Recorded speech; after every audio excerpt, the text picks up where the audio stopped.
지금 여러분께서는 김경래 기자의 최강 시사를 듣고 계십니다. 네, 금융 경제 얘기 좀 해보겠습니다. 그 방역에 대한 공포보다 사실 전체적으로 보면 이 경제 위기에 대한 공포가 더 큰 것 같습니다. 좀 제대로 좀 알고 무서워도 제대로 알고 무서워해야겠죠. 조영무 LG경제연구원 연구위원 전화로 연결돼 있습니다. 안녕하세요. 네, 안녕하십니까. 네, 지금 뭐 주식 투자하시는 분들뿐만 아니라 그냥 보시는 분들도 무서울 정도예요. 이게 하루하루 이렇게 얼마나 빠지나 이게 중요한 게 아니라 이게 언제까지 갈 것인가 어떻게들 분석하고 예측하고 계십니까? 저는 경제를 보는 사람이지만 네. 사실 이번 경제 위기는 경제적인 요인으로 생긴 것이 아니라 네.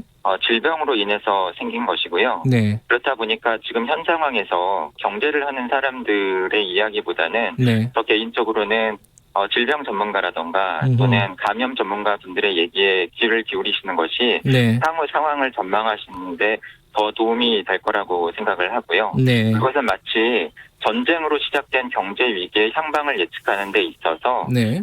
전쟁 전문가라든가 전략가들의 이야기가 더 도움이 되고 네. 경제를 분석하는 사람들은 그로 인해서 생기는 경제적인 영향이라든가 충격, 그 여기에 대응한 정부 정책 효과 등에 대해서 말씀을 드리는 것에 귀를 기울이시는 것이 맞기 때문입니다. 예. 그럼에도 불구하고 이 전염병으로 생긴 어떤 위기라고 하지만은 그동안 경제적으로 쌓여왔던 누적돼 왔던 모순이라든가 이런 부분들이 더 증폭되는 거 아닌가라는 생각도 들어요. 그건 어떻게 보세요? 맞습니다. 예. 지금 상황이 앞서 있었던 글로벌 금융위기와 비교해 볼 때 네. 상당히 우려스러운 부분이 바로 그 부분인데요. 네. 글로벌 금융위기는 사실 미국의 주택시장을 담보로 해서 네. 발행되었던 채권들이 부실화되면서 그 과정에서 글로벌 금융기관들의 문제가 생기고 네. 여기에 대응해서 주요국 중앙은행들이 돈을 풀고 그것이 어느 정도 효과를 보았던 이름 그대로의 금융위기였죠. 네. 하지만 이번 위기는 시작이 질병이었고 감염에 대한 공포 때문에 사람들이 외출이나 외식, 여행 이러한 것들을 자제를 하면서 네. 이것에 연관된 업종들을 중심으로 해서 기업들의 매출이 줄고 자금 사정이 악화되는 실물 경제의 위기의 성격을 가지고 있습니다. 네. 그렇다 보니까 글로벌 금융위기 당시에 비해서 최근에 주요국 중앙은행들이 정책금리도 제로 수준까지 떨어뜨리고 막대한 돈을 풀고 있지만 그 효과가 당장 뚜렷하게 나타나고 있지 않고요. 네. 또 다른 중요한 부분은 글로벌 금융위기 때는 미국, 유럽, 일본과 같은 선진국들이 어려움을 겪었지만 당시에는 그래도 신흥국들의 경제 상황이 괜찮았거든요. 네. 특히 중국이 4조 위안의 재정 지출을 늘리면서 많은 도움을 주었는데요. 네. 지금 상황에서는 선진국들도 어렵지만 신흥국들도 어렵고 특히 발병지가 중국이고 중국이 커다란 홍역을 치르다 보니까 마땅히 이러한 상황을 타개해 나갈 만한 주요국이 없는 상황으로 보입니다. 지금 외국인들이 그 주식시장을 보면은 다 팔고 나가는 분위기라고 하던데 이게 어느 정도입니까? 사실은 우리나라 주식시장에서 네. 외국인들이 이렇게 지속적으로 많은 규모로 주식을 팔고 자금을 빼내가는 것은 사실은 유례가 없었던 상황이고요. 네. 그 중요한 배경은 앞서 말씀드린 글로벌 금융시장 상황, 글로벌 경제 악화에 대한 우려도 있지만 최근에 우리나라에서 한미 통화사업을 맺으면서 여기에 관련된 대책을 내놓았던 것처럼 우리나라 원화 가치가 떨어지는 환율 움직임도 중요한 배경이 되었던 것으로 보입니다. 네. 왜냐하면 외국인 투자자들로서는 우리나라 금융시장에 투자를 하려면 달러화와 같은 외국 돈을 우리나라 외환시장에서 원화로 바꿔서 이것을 주식을 사건 채권을 사건 예금에 맡기건 이렇게 투자를 해야만 하는데요. 이렇게 투자를 하고 나서 다시 투자 수익을 자기 나라 돈으로 바꿔서 빼내갈 때 네. 중요한 것이 환율인데 최근처럼 원달러 환율이 급등하면서 원화 가치가 큰 폭으로 떨어지고 이것이 앞으로 더욱 심화될 가능성이 있다라고 판단이 된다면 가급적 빨리 손을 빼는 것이 최선의 선택이 되는 거죠. 그런 면에서 앞서 있었던 한미 통화 수합은 주식시장에 있어서도 중요한 의미가 있다고 봅니다. 그 외국인들은 이렇게 다 털고 나가는 분위기인데 우리 개미들 이른바 소액 투자자들은 좀 사는 분위기예요. 네네. 뭐 일부겠지만요. 전부 다는 아니겠지만 이거 어떻게 봐야 될까? 이거 좀 위험한 거죠? 네, 저는 개인적으로는 위험하다고 봅니다. 예. 앞서 말씀드린 것처럼 현재 상황은 매우 불확실하고요. 네. 특히 거의 세계 경제 대공황 이후에 네. 이러한 식의 질병으로 인한 경제 위기는 세계 경제 또는 경제를 분석하시는 분들이 경험해보지 못한 형태의 경제 위기고요. 네. 앞서 말씀드린 것처럼 정책 대응 수단이라던가 또는 글로벌 경제의 상황이라던가 어떻게 보면 글로벌 금융위기 당시에 비해서도 지금 훨씬 더 취약한 상황입니다. 네. 이러한 상황에서 단순히 주가가 많이 빠졌다. 그렇기 때문에 앞으로 오를 것이다라고 하는 기대를 가지고 네. 섣불리 투자에 나서시는 것은 상당히 조심하실 필요가 있다고 생각을 하고요. 네. 결국 주가라고 하는 것은 기업이 벌어들이는 미래 기대 이익의 현재 가치 합계라고 재무적인 측면에서는 분석을 하는데요. 네. 결국 이렇게 기업이 벌어들일 수 있는 미래 기대 이익을 좌우하는 질병의 글로벌한 확산 정도, 이것에 대한 주요국의 대응의 효과, 그리고 이러한 위기를 극복하고자 하는 정책 방향 등이 아직까지는 시시각각 변하고 있고 매우 불안정하기 때문에 이러한 상황들을 살펴가시면서 투자를 하시는 것이 맞다고 생각을 합니다. 단순히 많이 떨어졌으니까 이제 살 타이밍이 된 거 아니냐 이렇게 생각하는 거는 좀 위험하다. 요건 좀 잘 들어주셨으면 좋겠고요. 지금 근데 증시를 보면요. 어제 일본은 좀 반등을 했어요. 이건 왜 그런 거예요?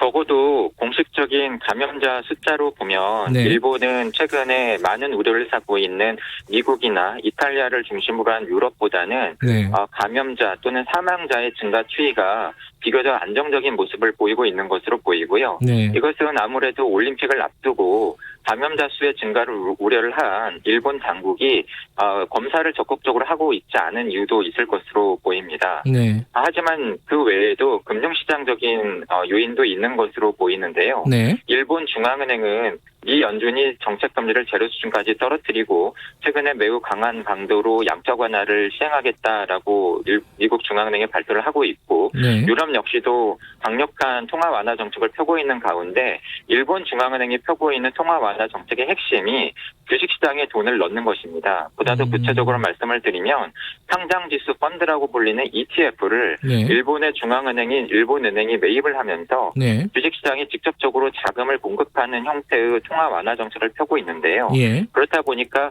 글로벌 증시가 매우 불안정하고 특히 아시아 증시가 하락하는 가운데서도 최근에 일본 증시가 선방하고 있는 모습을 보이는 중요한 요인이라고 생각됩니다. 근데 우리도 저번에 대책 발표하면서 증권시장 안정펀드 10조 이런 얘기 나오지 않았습니까?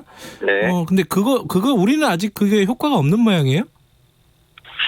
사실은 오늘 오전에 네. 그와 관련된 금융감독 당국의 회의가 열릴 예정이고요. 예. 최근에 우리나라 금융시장도 매우 불안정한 모습을 보이고 있고 예. 특히 앞서 말씀드린 것처럼 지금까지의 위기의 양상이 기업들의 매출이 줄면서 상황이 어려워지는 실물 경제의 이러한 양상을 띠고 있었다라고 한다면 네. 앞으로의 중요한 이 포인트는 이러한 실물 경제 충격이 어려워진 기업들이 도산하거나 폐업하면서 네. 그로 인해서 부실 채권이 대규모로 발생을 하고 네. 그로 인해서 글로벌 금융위기 당시와 마찬가지로 금융기관들의 자본 건전성이 약화되면서 그 충격이 확산되는 일종의 금융위기로 전이되는가 하는 부분입니다. 네. 그러한 면에서 금융감독당국이 이러한 부분을 막기 위해서 말씀하신 증시안정기금뿐만이 아니라 네. 채권시장 안정펀드 네. 그리고 프라이머리 CBO와 같은 다양한 장치들을 지금 고려 중이라고 알려지고 있고요. 네. 오늘 중에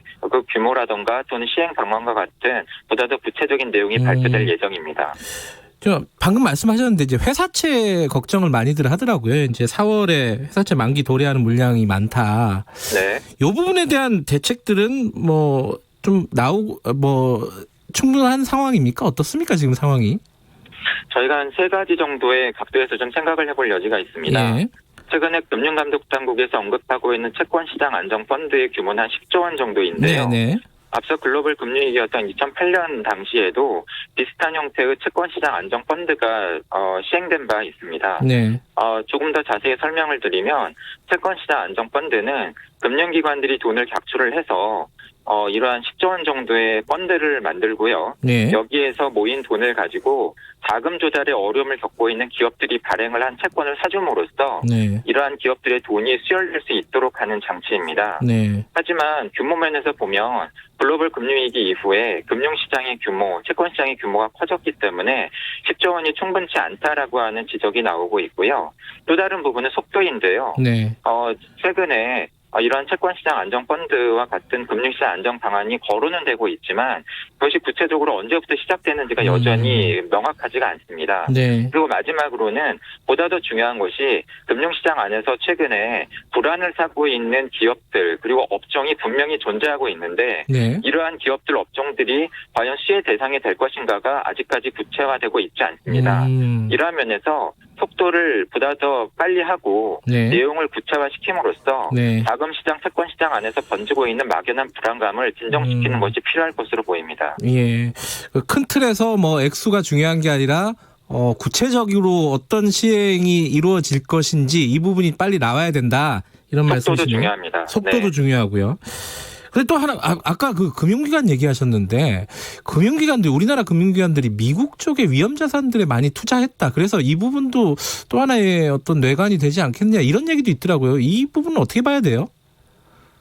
실제로 최근 며칠의 상황을 보면 네. 국내 금융시장에서 단기자금 시장이 상대적으로 불안정한 모습을 보이고 있는데요. 네. 그것은 특히 증권회사들을 중심으로 해서 네. 파생금융 상품에 많이 투자를 했었는데 네. 최근에 국제금융시장에서 투자자산들의 가격이 급락을 하면서 마진콜이라고 부르는데 여기에 대한 증거금을 추가로 납부해야 되는 상황이 벌어지고 있습니다. 네네. 금융기관들이라고 해서 항상 돈을 쌓아두고 있는 것이 아니기 때문에 네네. 이러한 자금을 마련하기 위해서 단기 자금 시장에서 증권사들을 중심으로 지금 돈을 많이 조달을 하고 있고요. 네. 그렇다 보니까 공급이 한정된 상황에서 단기 금융시장에서 금리가 올라가면서 자금 조달에 어려움을 겪는 섹터가 늘어나고 있는 것으로 보입니다. 네. 그래서 오늘 오전에 열릴 예정인 금융시장 안정대책회의에서도 예. 이러한 부분에 대해서 논의가 이루어질 것으로 알고 있고요. 네. 가급적이면 빠른 시일 안에 그리고 이미 외국에서는 미 연준 같은 경우에 이러한 단기 자금 시장의 대표적인 것이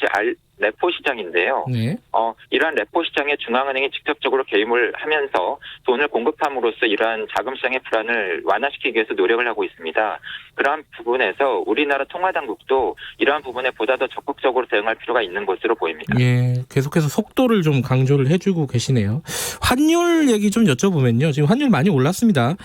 이게 지금 뭐 외환위기 이런 얘기를 또 걱정하는 사람들도 있더라고요. 뭐 통화 스와프가 뭐 미국하고 체결이 되긴 했지만은 어떤 상황이에요? 위험하다고 봐야 됩니까?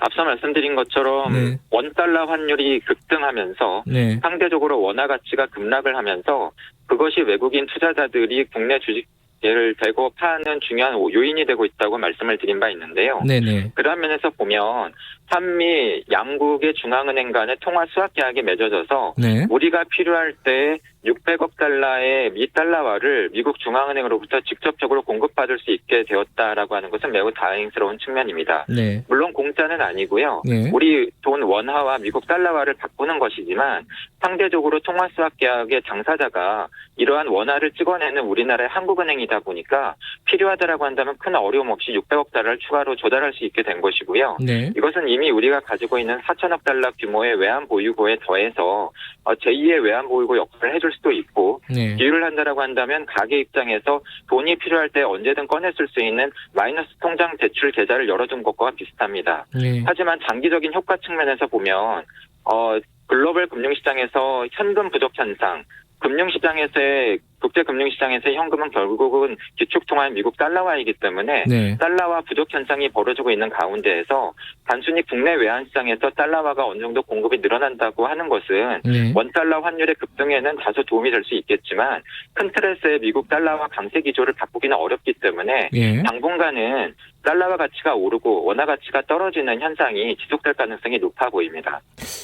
마지막으로요. 지금 이제 정부에서 여러 가지 대책들 논의하고 있는데 좀 아까 몇 가지 말씀해 주셨지만은 지금 논의되고 있지 않은 것 중에 시급하게 좀 시행해야 되거나 준비해야 되는 부분이 있으면 말씀 좀 듣고 마무리하죠. 통화 정책의 효과가 전과 같지 않고요. 네.